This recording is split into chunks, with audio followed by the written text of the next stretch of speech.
Hello viewers, আজ আমরা 2023 সালের রায় মার্টিন প্রশ্ন বিচিত্রা ক্লাস 8-এর ফার্স্ট সামেটিভ এভলিউশন টেস্ট থেকে 8 নম্বর যে স্কুলটা দেওয়া রয়েছে তোমাদের হিন্দু স্কুল, তার সিন প্যাসেজ এবং গ্রামার পোর্শন ডিসকাস করব।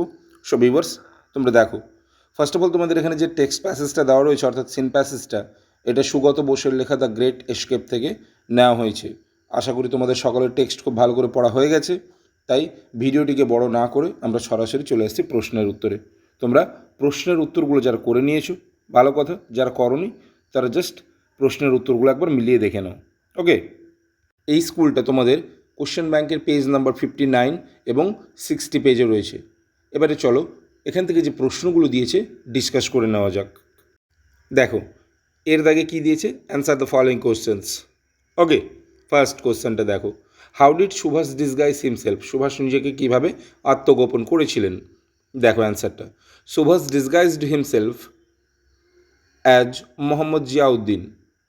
হি was dressed in a long brown coat, baggy salwar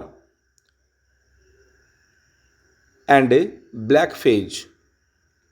এছাড়া হি ওর, তিনি আরও পরিধান করেছিলেন গোল্ড ওয়ার রিমড স্পেকটাকলস। ওকে, এবারে টু এর কোশ্চেনটা দেখো, টু আইতে কী বলেছে, who knew about the plan of escape, অর্থাৎ কারা জানতো সুভাষের এই আত্মগোপনের পরিকল্পনাটা। শিশির তো নিশ্চয়ই জানতো, তোমরা নিশ্চয়ই পড়েছো। এছাড়া আর কে জানতো, তাহলে কী লিখব, only Subhas's niece Ila and a male cousin Dwijen knew about the plan of escape. Okay, তাহলে তোমরা এরকমও লিখতে পারো, except Shishir only Subhas's niece Ila and a male cousin Dwijen knew about the plan of Subhash's escape, এটাও লিখতে পারো। ওকে, ভালো করে দেখে নাও একবার তোমরা প্রশ্নের উত্তরগুলো।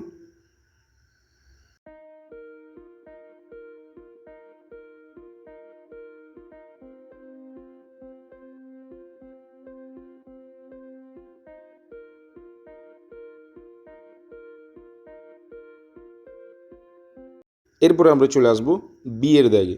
দেখো বিয়ের দাগে কী বলেছে, state if the following statements are true or false and also give supporting statements.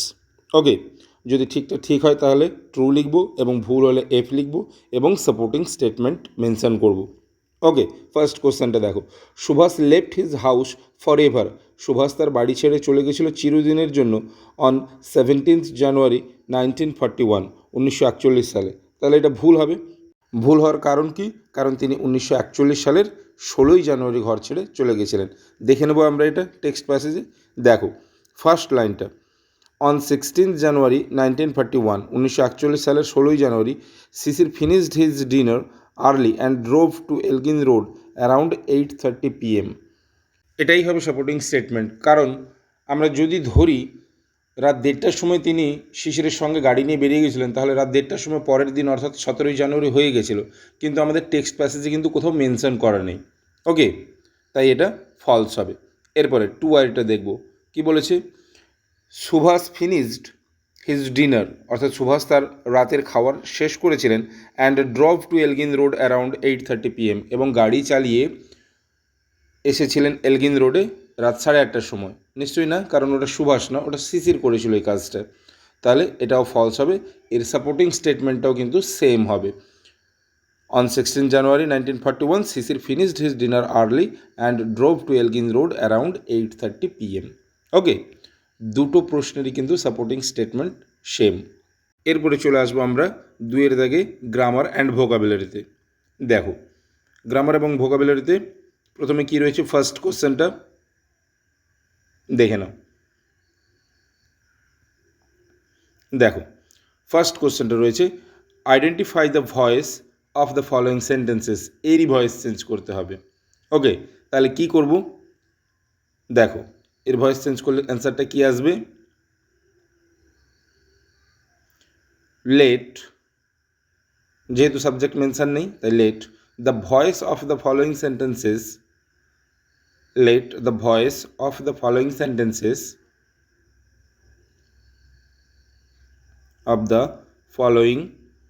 sentences এবারে লিখব কি বি বি আইডেন্টিফাই আছে, আইডেন্টিফাইড।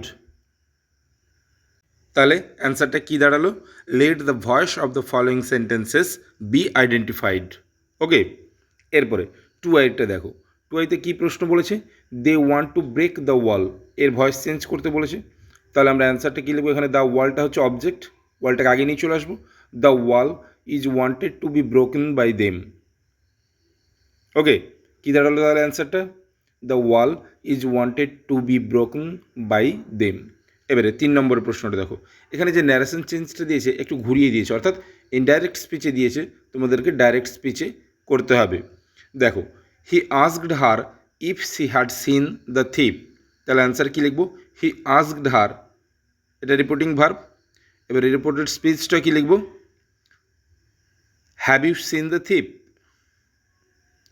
রিপোর্টেড স্পিচটা ইনভার্টেড কমার মধ্যে রাখবো, এবং যেহেতু এটা ইন্টারোগেটিভ সেন্টেন্স তাই শেষে নোট অফ ইন্টারোগেশন দেবো, অর্থাৎ জিজ্ঞাসা চিহ্ন দেবো। খাতায় অসাবধানতাবশত দেওয়া হয়নি, তাই স্ক্রিনে আমি মেনশন করে দিলাম, তোমরা দেখে ঠিক উত্তরটা লিখে নেবে। ওকে, এরপরে 4 দেখো। হি সেইড, সে বলল, by god what a luck, এরও ন্যারেশন চেঞ্জ করতে হবে। তাহলে এর অ্যান্সারটা কী হবে? হি শোর বাই গড, অর্থাৎ সে ঈশ্বরের নামে শপথ করে বলেছিল যে, কি বলেছিল? That it was a great luck. তাহলে অ্যান্সারটা কী দাঁড়ালো? He swore by god that it was a great lakh.